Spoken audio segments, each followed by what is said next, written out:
Hi there. This is Neil Satin, the host of Relationship Alive.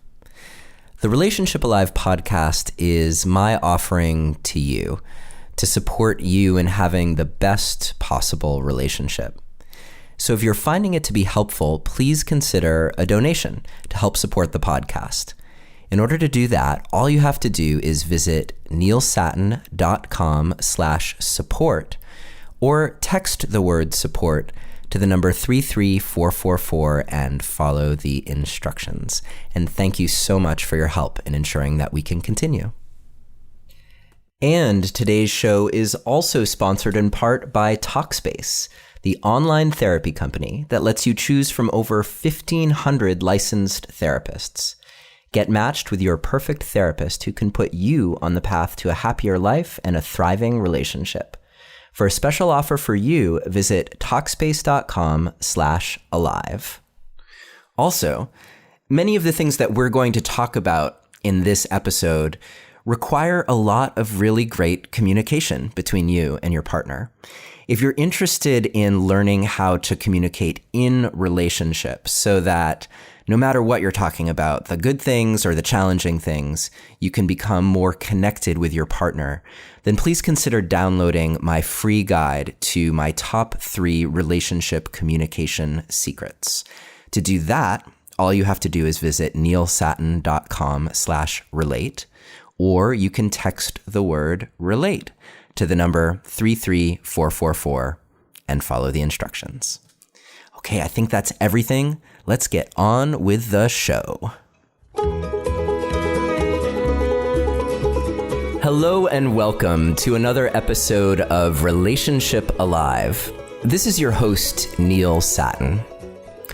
How do you take your relationship to a totally new level where you actually transform, where you get past the things that hold you back, that keep you from shining your brightest, and that keep you from supporting your partner in doing the same? We've talked a lot on this show about how to evolve into a relationship that creates deep safety and trust and respect so that you can be fully in the moment with your partner. And yet, even then, some of us feel like, well, maybe there's something more, or maybe there's like I'm disconnected from this place within me and I'm not quite sure how to get there. I've heard about relationship as a vehicle for transformation, and I could really use some help doing the transforming and knowing what that process is like. Well, on today's show, we are going to dive deep into the black hole of transformation with Jett Psaris, who is one of the co-authors, along with Marlena Lyons, of the book Undefended Love.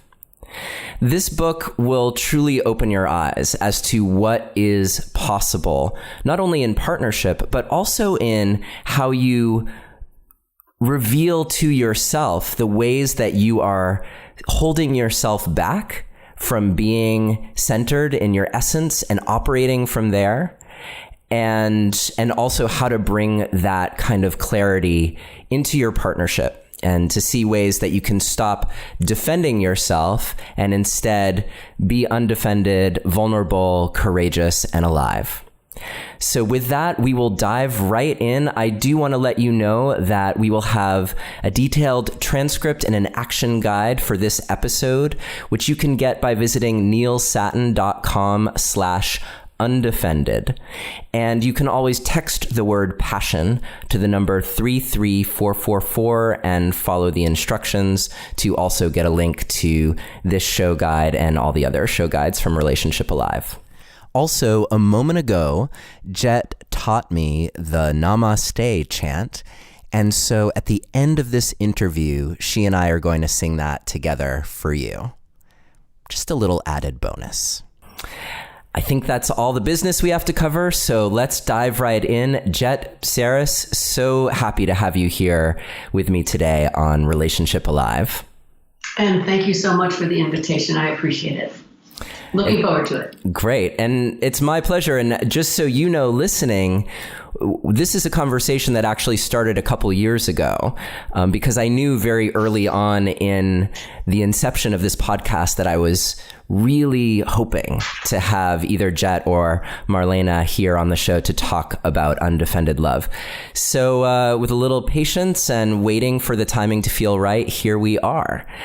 I'm excited. And Jett, I'm wondering if we can start right out by talking about this concept of, we're talking about undefended love, but what is defended love? Like, what is being defended, and what are we defending ourselves from? Maybe that's a good place to dive in.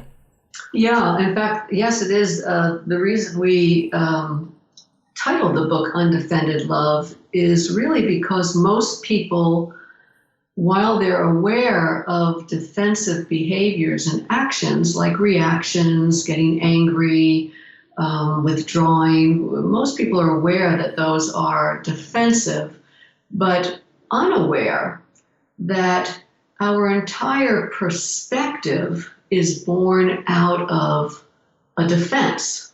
For example, if our orientation or role or sense of self that we adopted as a child was to be super competent, that itself is a defense against feeling not good enough.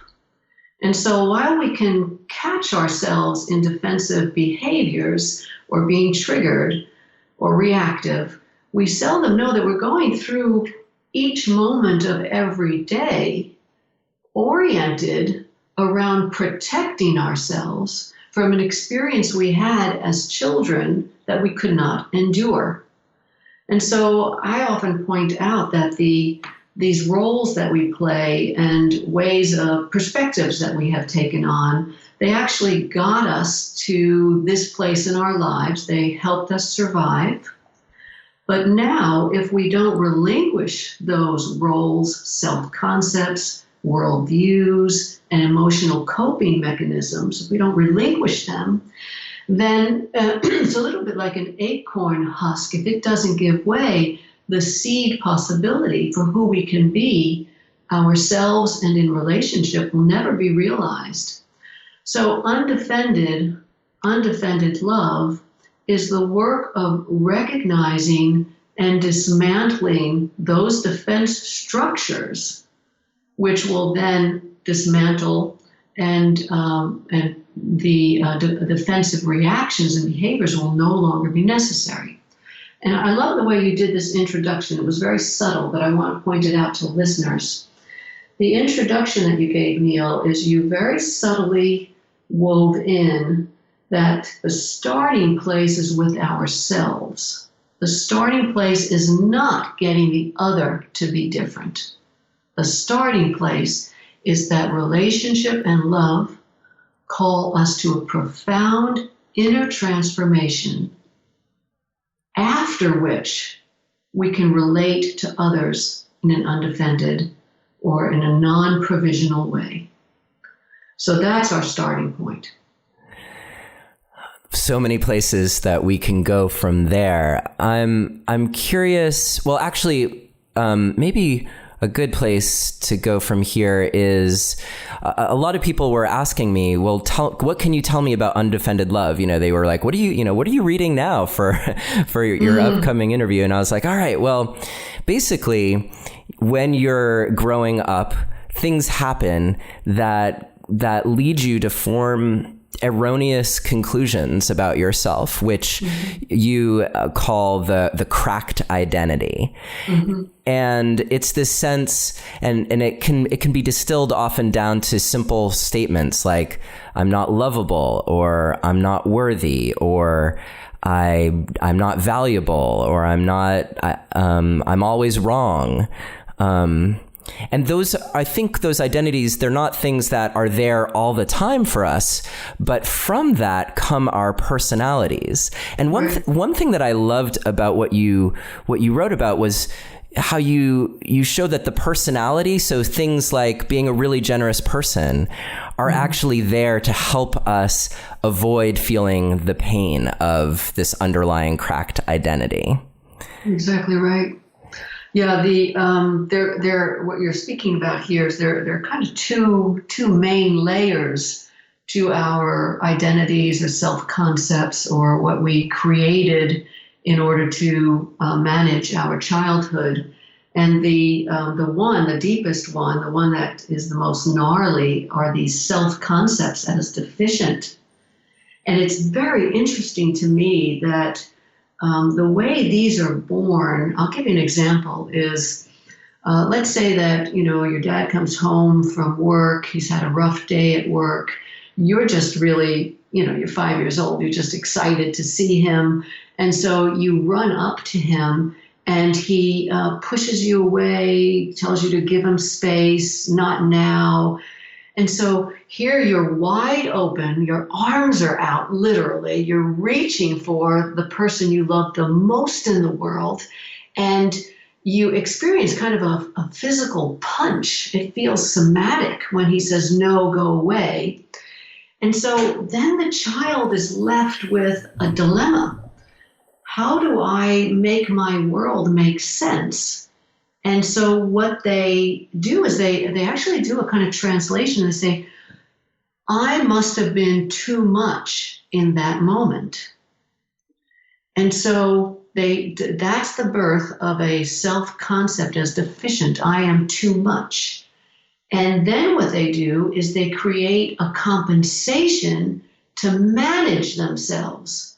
Since I'm too much, I need to control, contain, suppress, repress my natural emotions, exuberance, actions. And so now we're beginning to build this self-concept of being restrained. That's the compensation, but that's built on top of I'm too much. And so we do that basically, this is the most important part for me. We create that in order to maintain our relationship, like this child in the example with his father. He wants to stay in relationship with his father.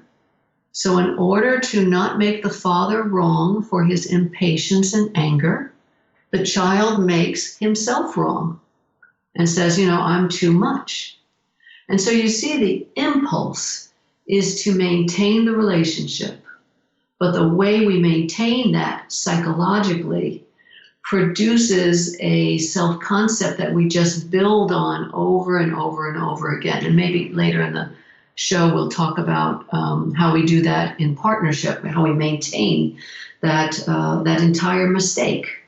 Yeah. And what that, I thought another great example that you offer in the book is just because, like, you might be listening and thinking, well, I'm not shut down. Like, I'm a really generous, giving person full of exuberance. So this probably doesn't apply to me.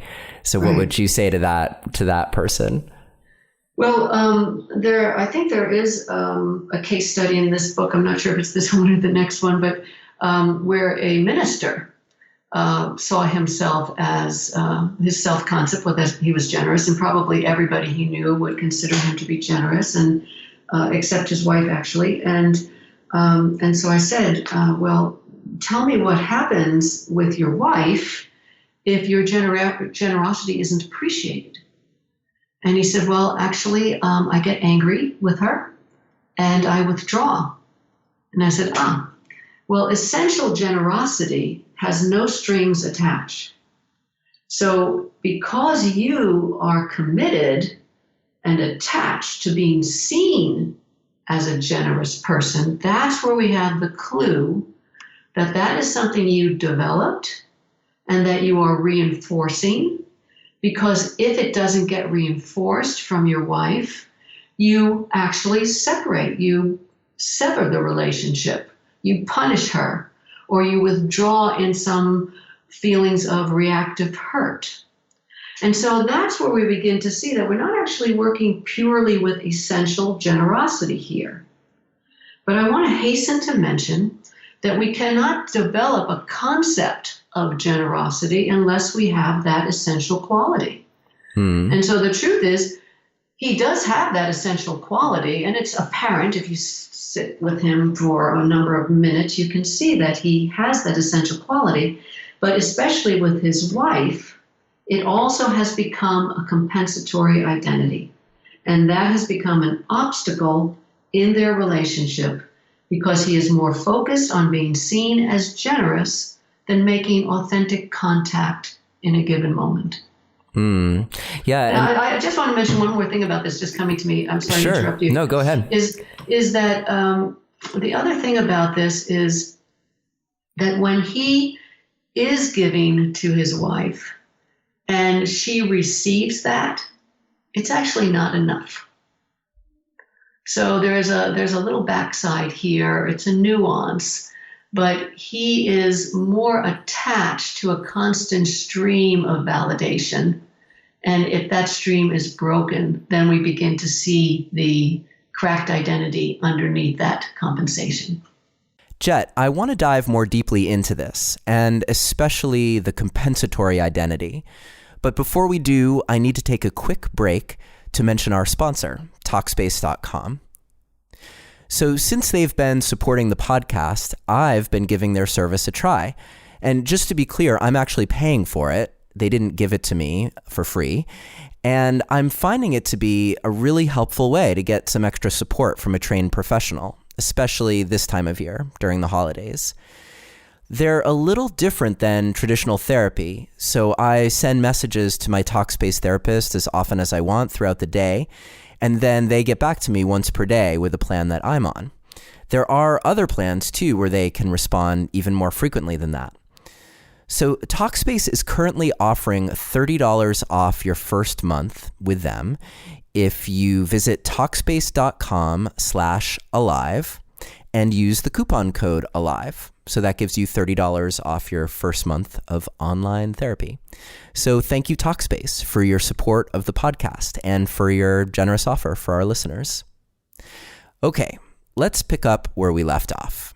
Can you chat a little about how that compensatory identity, so you'd think, okay, I'm great. Like I suffered under my parents. I became I learned how to hold myself back a little bit, or I learned how to be really generous.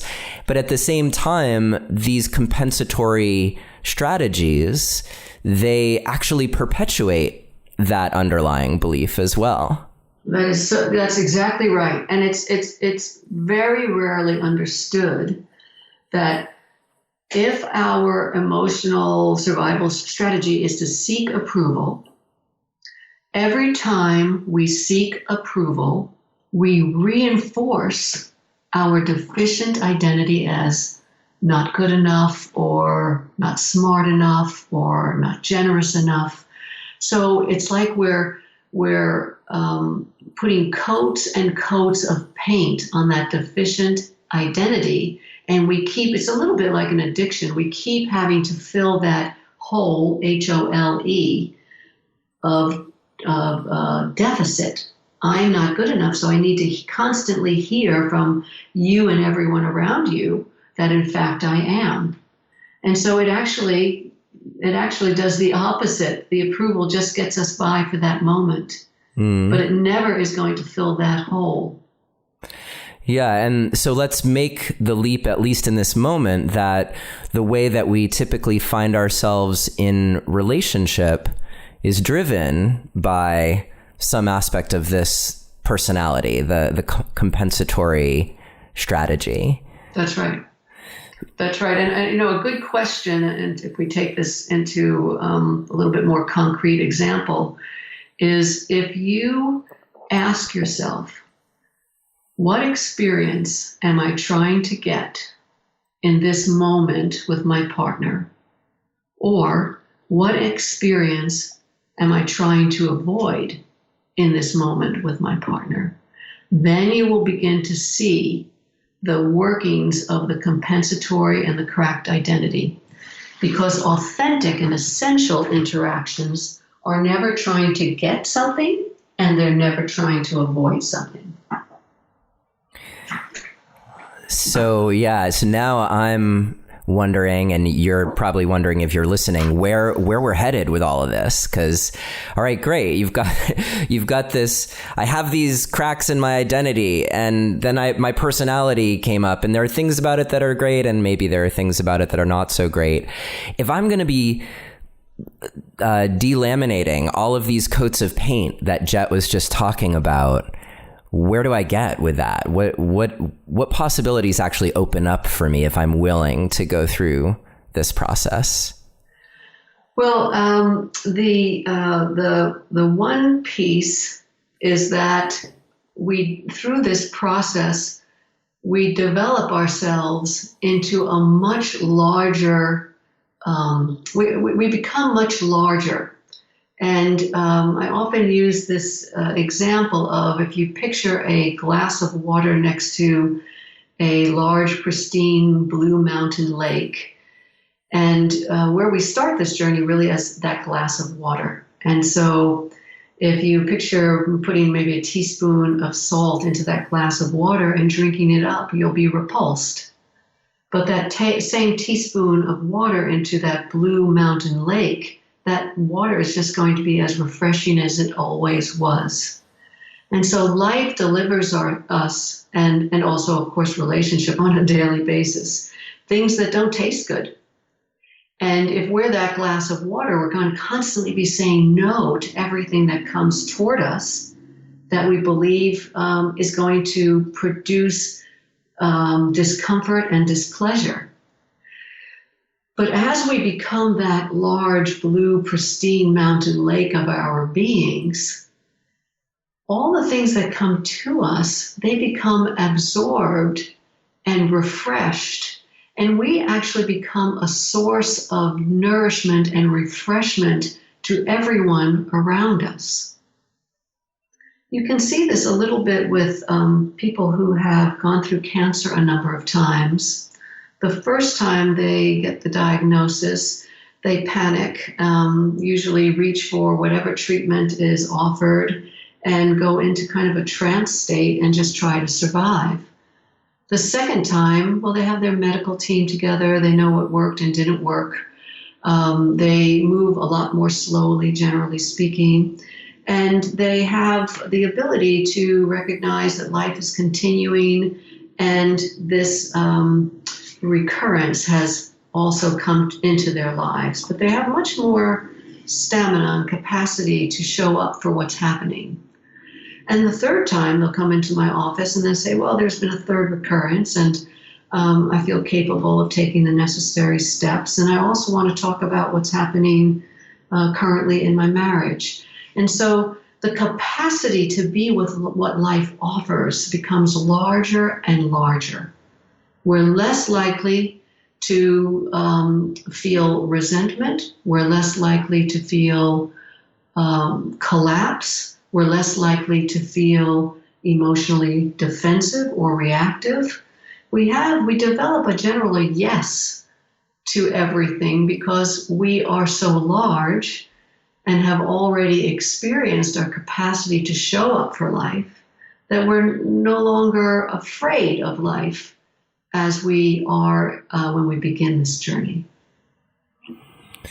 So as you peel back these layers, you get to reveal essential qualities about yourself that are larger and deeper and more constant, more resilient. Yes.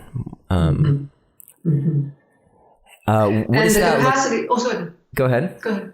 I was just going to say that you everyone knows what it feels like to have these essential qualities bubbling up in them. And I often use the example, the first time you fell in love. And if you can remember that, the first time you fell in love, a lot of us will focus on what the other person was like. But if you focus for a moment on what you felt like, that experience of yourself when you first fell in love, that openness, that joy, that capacity, that willingness, that love, and all of that, that's actually the destination of this journey.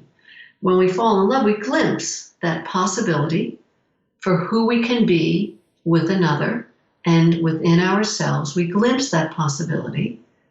And then the hard work of realizing that possibility begins.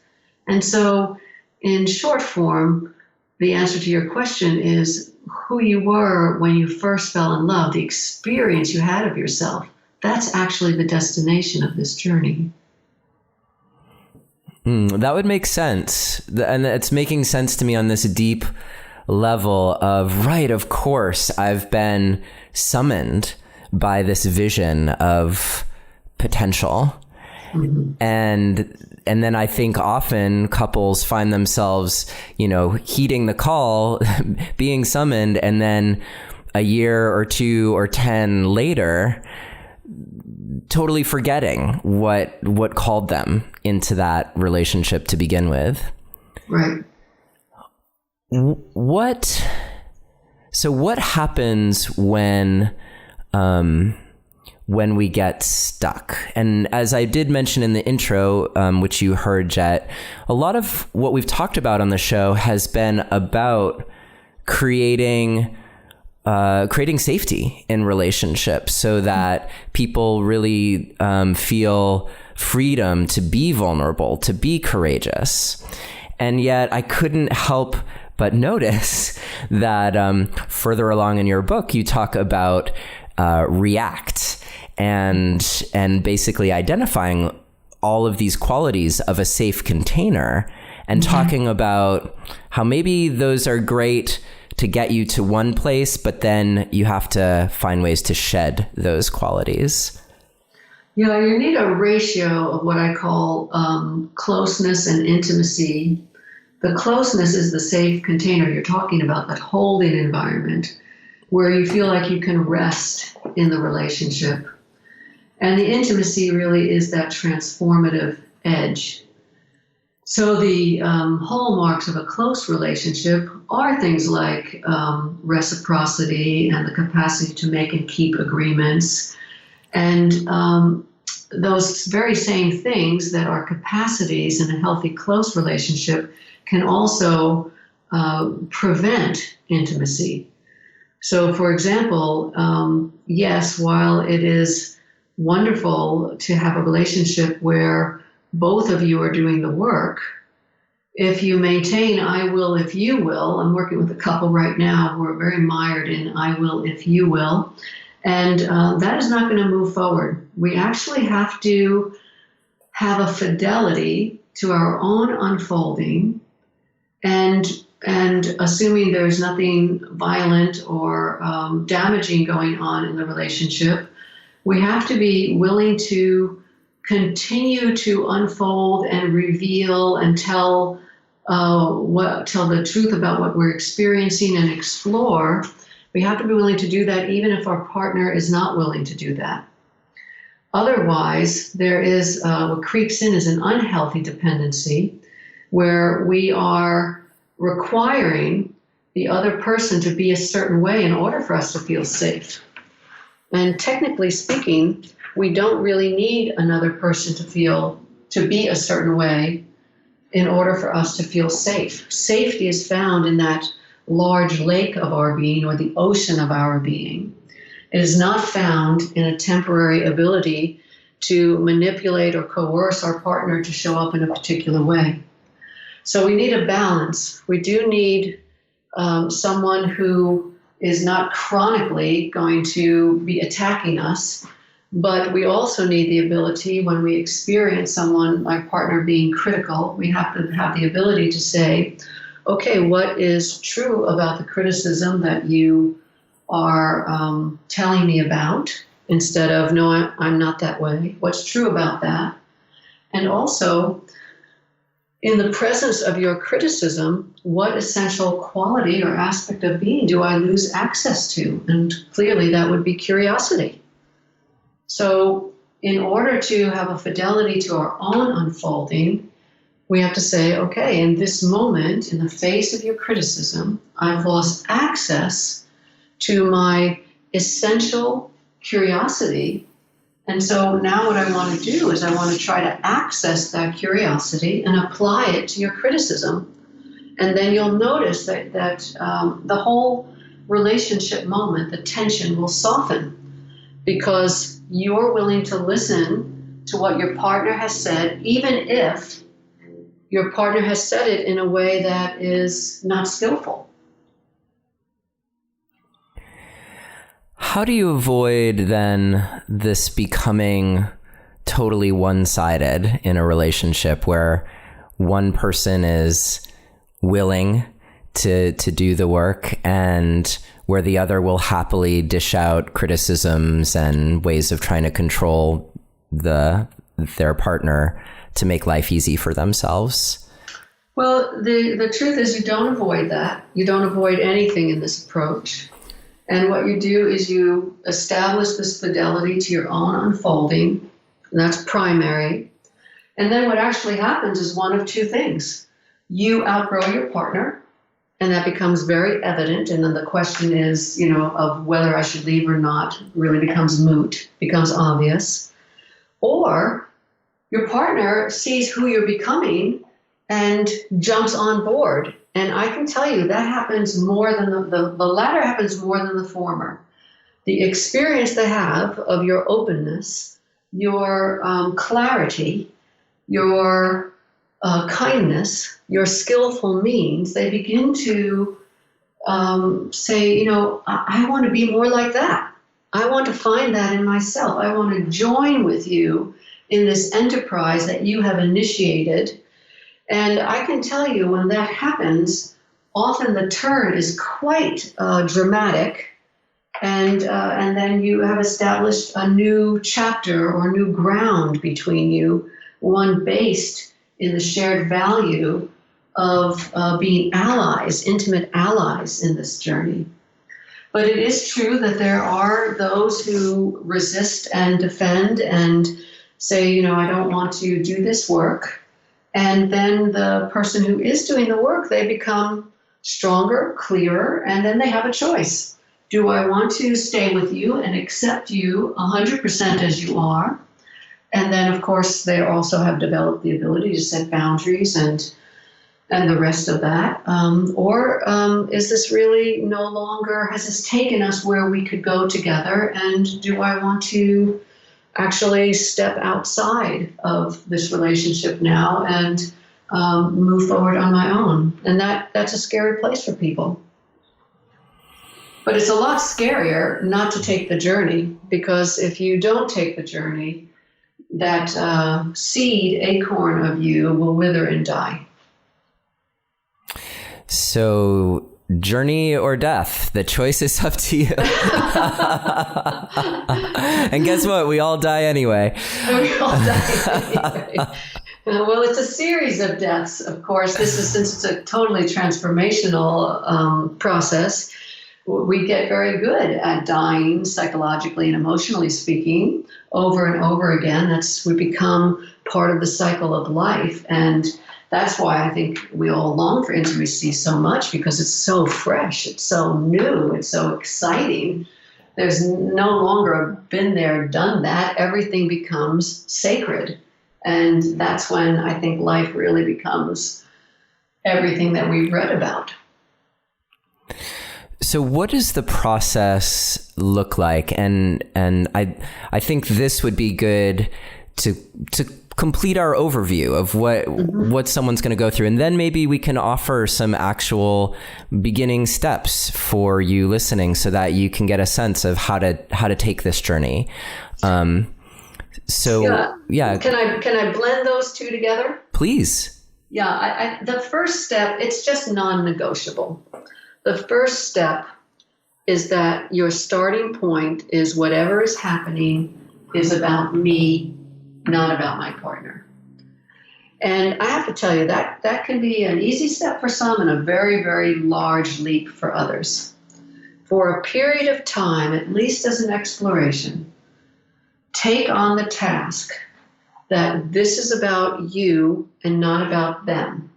And later on, when you have done that thoroughly, you can examine what part is also about them, but initially you cannot do that.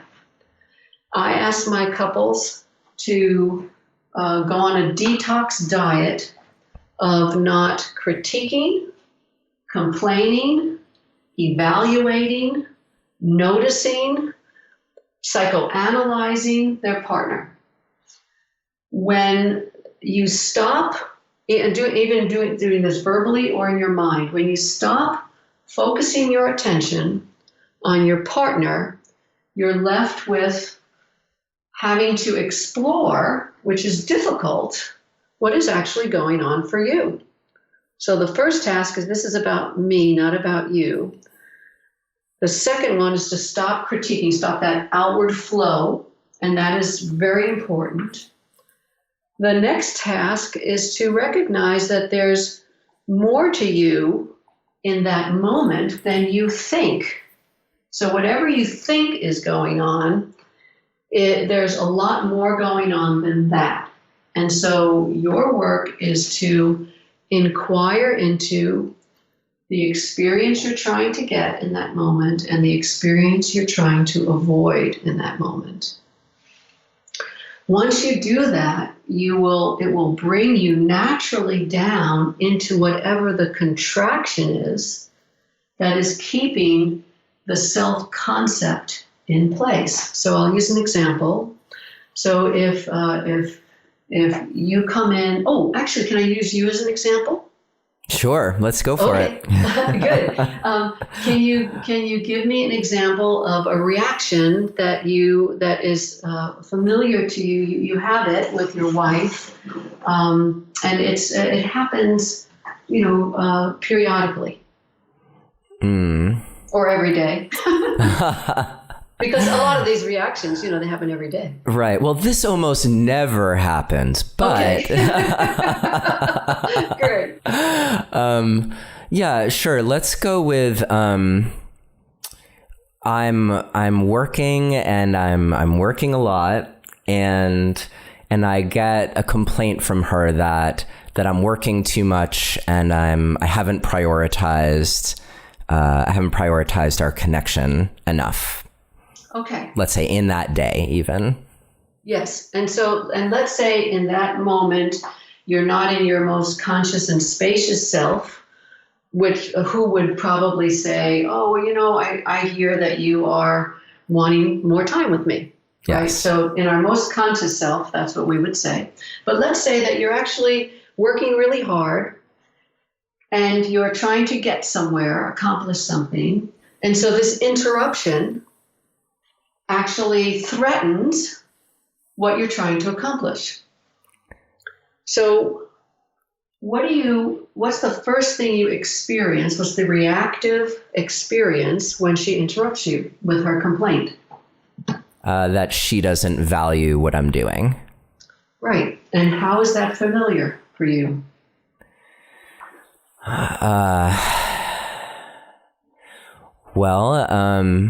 It's a pattern that certainly came up in other relationships that I had before. Mm-hmm. And, I think it connects me in this moment. I'm seeing my parents very clearly and thinking about how I had to justify my choices to them. Mm-hmm. Things that were interesting to me that I wanted to pursue that they didn't necessarily approve of. Mm-hmm. So in those moments, I would feel like they didn't value what I was doing. I had to do something different to get their approval. Right. So in that moment, when she has that complaint, it brings you back to an old area of sensitivity that who you are and the choices you make are not valuable.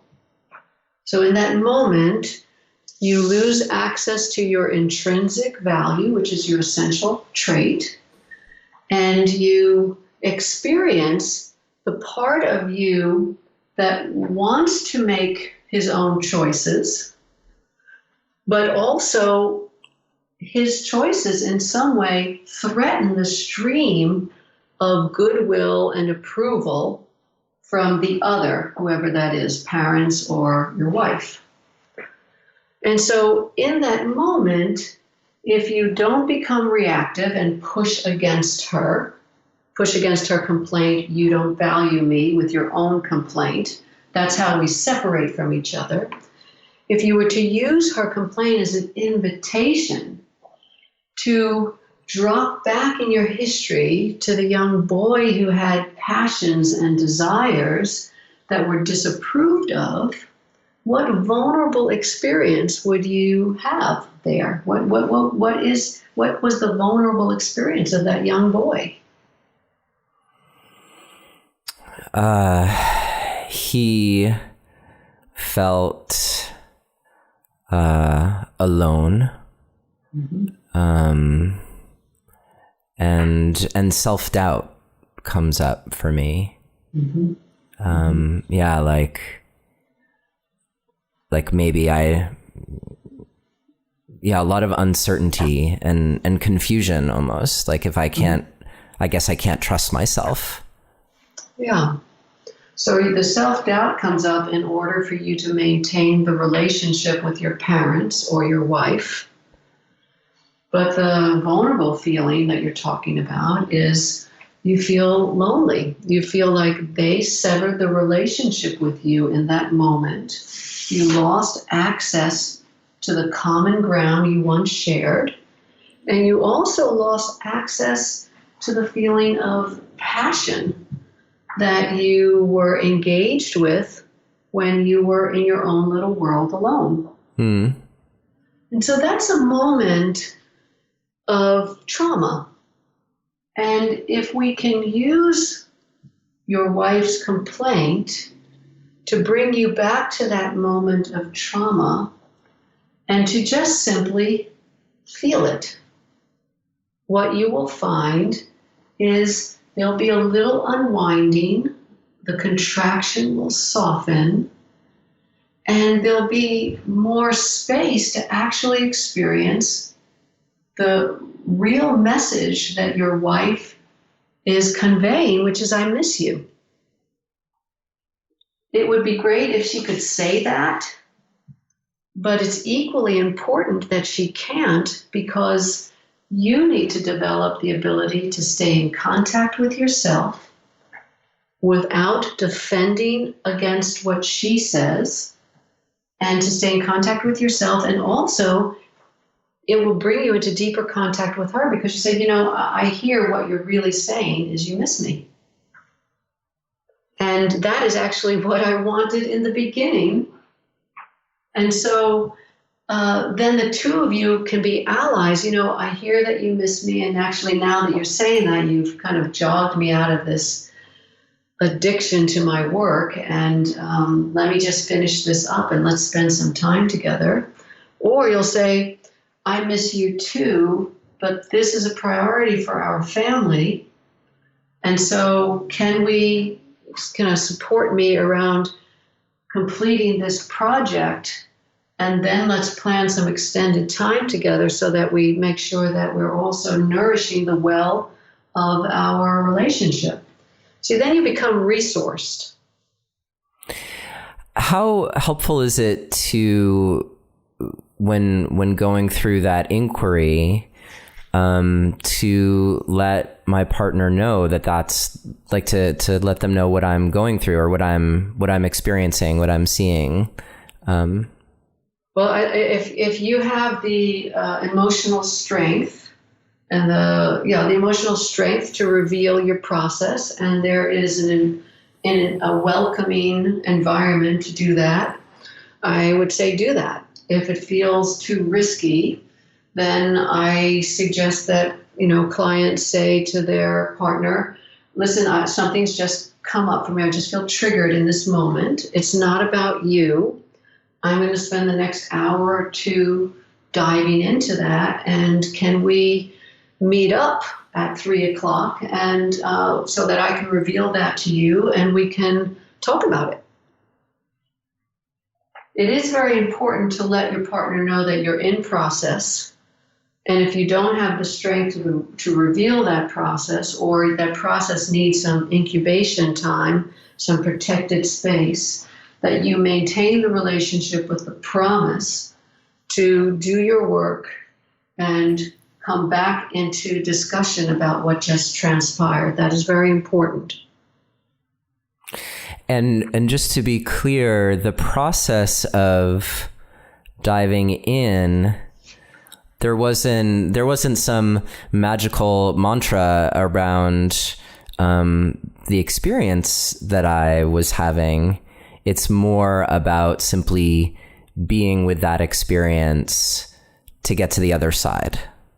Yes, it's well said, first of all. And I just want to also appreciate, how many, this is a note to the listeners, how many podcasters you know who are willing to enter the process personally. So a big thank you for that. Thanks. It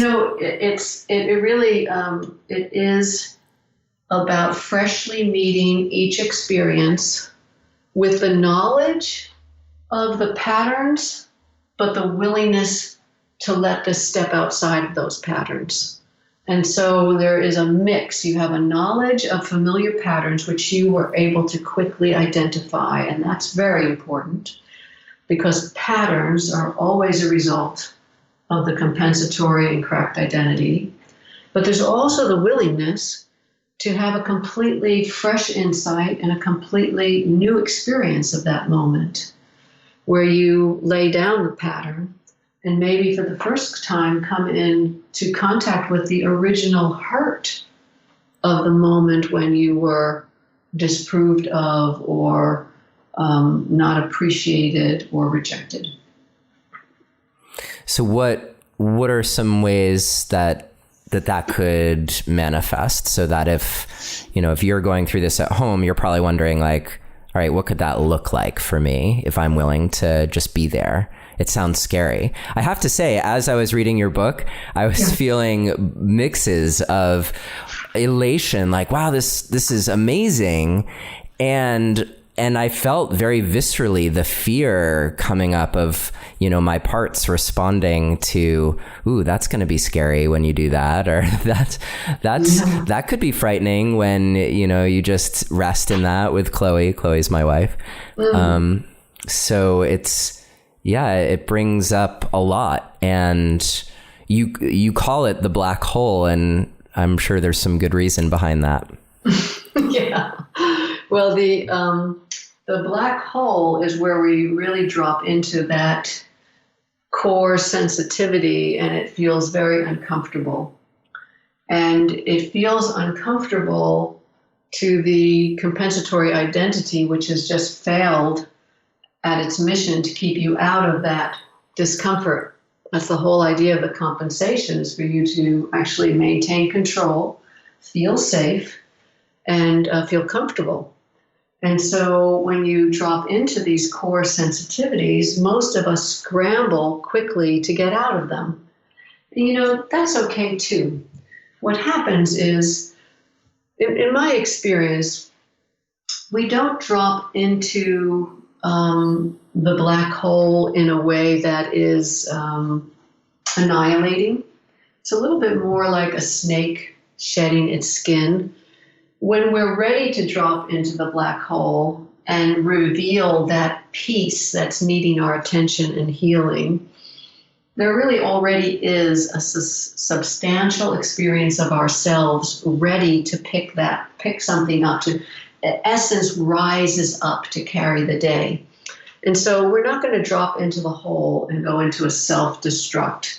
It will absolutely feel uncomfortable, and it feels uncomfortable every single time. But what happens is we develop the capacity of making that transition, and the rewards on the other side are they're so positively reinforcing, because we get to have that experience of ourselves like when we first fell in love. And so it is something that happens over time. It's very helpful if you have a therapist or spiritual guide or close friend to do this work with, because it is helpful to have a kind and gentle holding environment. But over time, you just begin to look for the opportunities to fall into that place and recover the sense of self as infinitely loving, open, generous, kind. And so this work really builds on itself.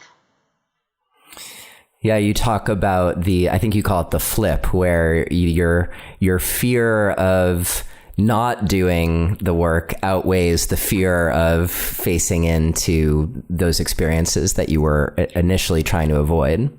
Yeah, I call it the flip. Other traditions call it the spiritual warrior. You develop the commitment to your own unfolding, and you place that over these passing discomforts.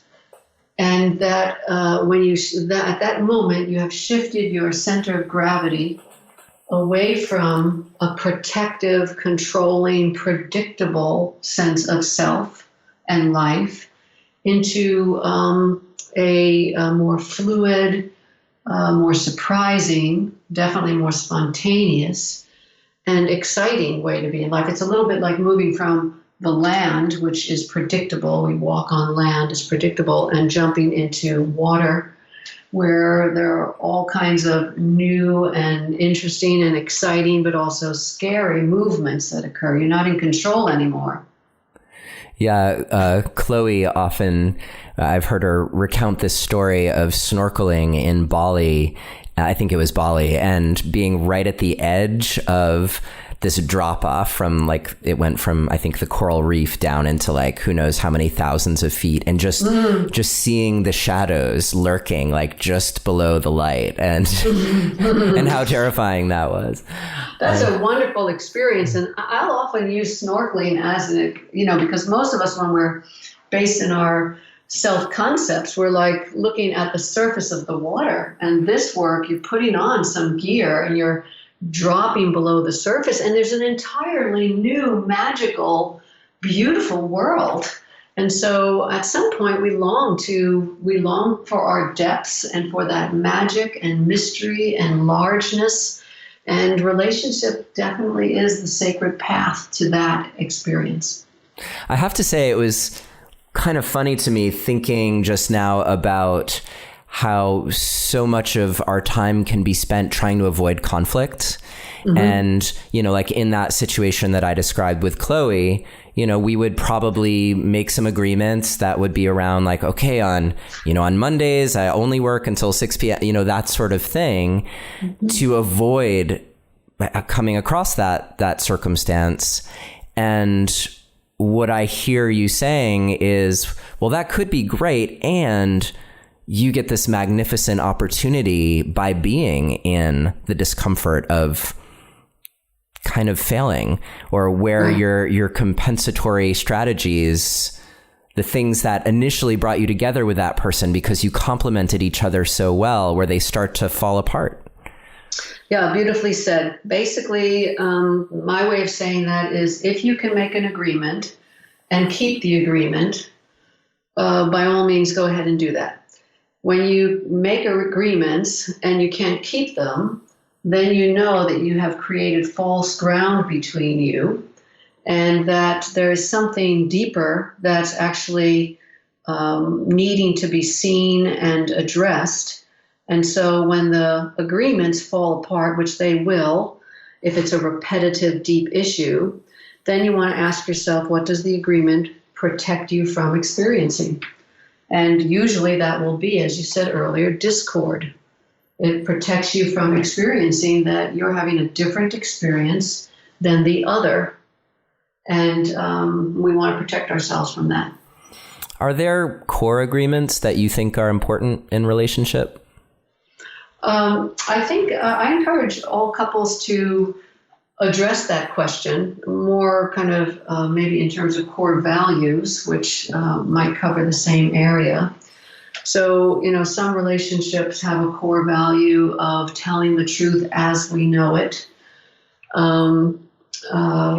creating a receptive environment for the truth, becoming conscious of underlying motivations and behaviors, and so it depends. The only thing I it should be born of the specific couple, not kind of universal, I think, core agreements, but doing the work of forging those core values and agreements is probably as or more important than what you come up with on your list. It's saying, this is how I want to be in life with you. And can we agree to that? And if that seems to change, can we speak about what's changing? And it makes me curious to know, like, those situations where an agreement is broken, and that could be something like, I said I was going to stop working at 5, and it turns out I planned an interview for 6. Or, or it could be something more that feels bigger, like a betrayal, an emotional infidelity, an affair, something, I gambled all our money away, like those kinds of things. How do you apply, because what I heard you saying earlier is to help someone realize, well, this isn't about the other person, this is about me. And how do you merge that in a situation where there's maybe some shock or trauma going on from an agreement having been violated? Well, I'll be meeting with a couple tomorrow where it's a man and a woman, and the man has apparently gambled away their life savings, and she feels deeply betrayed by that. And But I have to say that her starting point in asking for this session is that she said, I recognize that I contributed to the outcome I'm experiencing. I did not take an active role in finances because I was afraid. I knew all along that he had tendencies around gambling. And I didn't want to look at them. We have 2 children. I didn't want that as another issue to have to deal with. And so right out of the gate, she's recognizing that this has to do with her. It doesn't mean she doesn't feel betrayed, because she has a pattern, as you talked about earlier. Her father also gambled. And so the narrative is very personal for her. But her starting point is one of taking personal responsibility for what occurred and wanting to explore what occurred instead of just making him into a rotten, horrible human being. And so that's the rigor of this. And that can be very hard when you talk about gambling away one's life savings. It can be very hard when you talk about having an affair. These are the areas that hit us the most deeply in our psyches and touch into the deepest of our sensitivities and traumas. And they're the ones that really provide generally the most transformation, because they are touching so deeply. So again, the content of what's occurring is not as important as the commitment and the fidelity to unpacking. I love your phrase, delaminating. I'll have to use that. Delaminating these places that we have become hardened and separate from life. So now I'm listening to us, and I'm driving in my car, and I'm thinking about this conversation that's, touching down into the core, my essence, and I know it's there. What can I do in this moment to take a step in that direction of getting clear on where my work lies, and also maybe how to, well, I understand you're saying, Jett, that it's not required, but how might I invite my partner into that with me? Well, I think the best invitation is by example. And so the strongest invitation is, this is the way I want to approach what has just transpired between us. I want to look at how I became a part of this narrative with you, and how it's familiar in my own life so that I can be more awake and conscious and resourced when things like this occur, and so that we together can create a digestive system that can digest what life brings to us. And so I think that's going to answer your second question.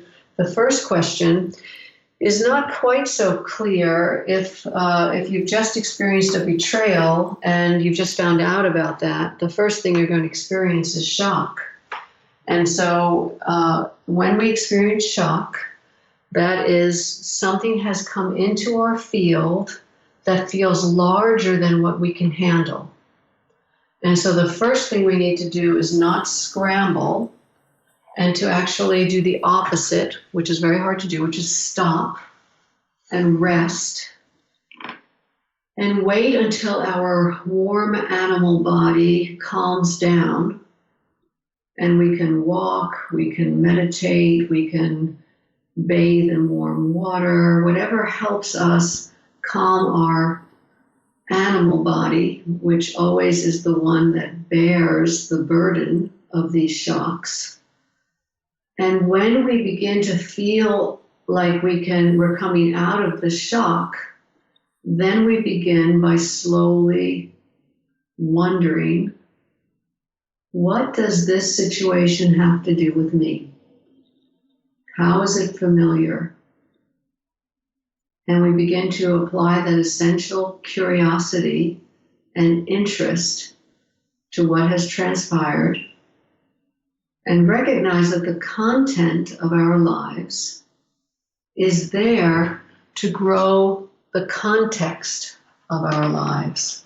Our being, our openness, our resourcefulness, our genius, our capacity to love and care for ourselves and each other. The more we recognize that the content is there to rub us in a way, create a friction to enlarge that context, the more likely we are to use what happens between us, what arises within us, to actually do the work that I'm describing in Undefended Love. And one quick addendum question to that. How do I stop from victimizing myself? So I want to inquire. I don't want to blame myself. And we don't want to blame anyone. Yeah. Because this isn't actually a problem.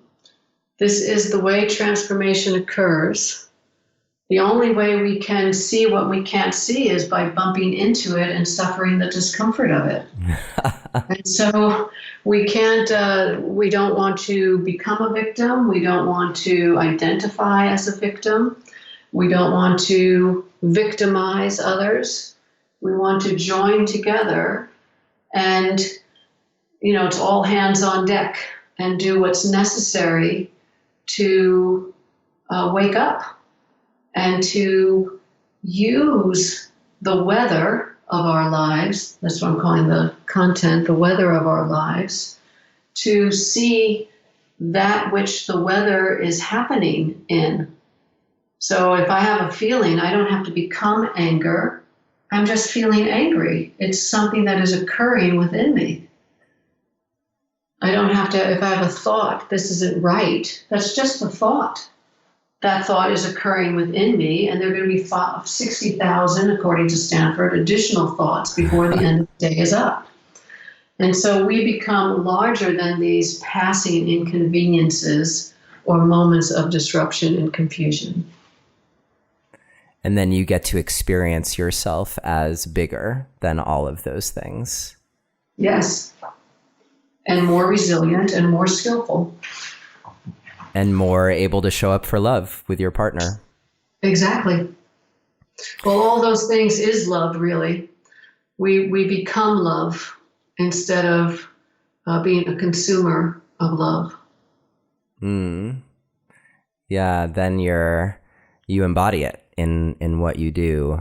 And we're not going to have a chance to talk about it today, but I loved your discussion of needs versus desire versus wants versus desires, and how we progress through that to get to a place where we're actually good with how life is, which doesn't mean we don't desire things, right? But we welcome it. Exactly. The big yes that you mentioned earlier in our conversation. That's right. Well, Jett Psaris, thank you so much for joining us today. It's been a pleasure. I could talk to you for another hour, I'm sure, but your tree crew showed up. And I'm just so delighted to have you here. Jett is, as we mentioned, the co-author of Undefended Love, along with her partner, Marlena Lyons. And you can get links to her websites through the show guide for this episode. Again, you can visit neilsattin.com/undefended or text the word passion to the number 33444 and follow the instructions. Jett, is there anything else currently going on in your life or your world that you'd like to tell people about, or if they want to find out more about you, where should they go? My website is www.jettpsaris.com. And I just published a new book this year, which I'm very excited about, Hidden Blessings, Midlife Crisis as a Spiritual Awakening, that has won a couple of awards already. And for those in midlife over the age of 40, that might be something, if you like this approach. Basically, it's an undefended approach to the midlife passage, which I believe is arguably the most transformative passage of one's lifetime. So do take a look at that if this approach is of interest to you. Well, I definitely will, and I encourage you listening to do the same. And thank you so much for your time and wisdom today, and I look forward to speaking again at some point. Thank you so much. I appreciate you and the work you're doing. Thank you. And now the moment that you've been waiting for. Jett and I are going to sing, at her suggestion, the Namaste chant, which she taught me just before this interview started. So I hope you enjoy. Namaste, namaste, namaste, namaste. The God in me reveres the God in you. Namaste. Namaste. Namaste. Namaste. Namaste.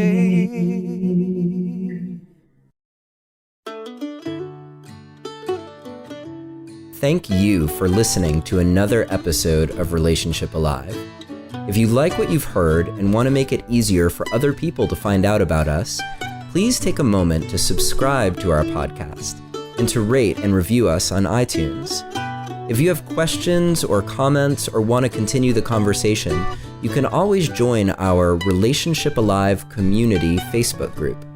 And for more information about today's episode, visit us online at neilsattin.com/podcast. Or you can always text the word passion, PASSION, to the number 33444 for more information. Finally, do you have a burning question that you're hoping we can have answered here on Relationship Alive, either for a future or past guest? Let me know and I'll see what I can do. Take care and see you next time.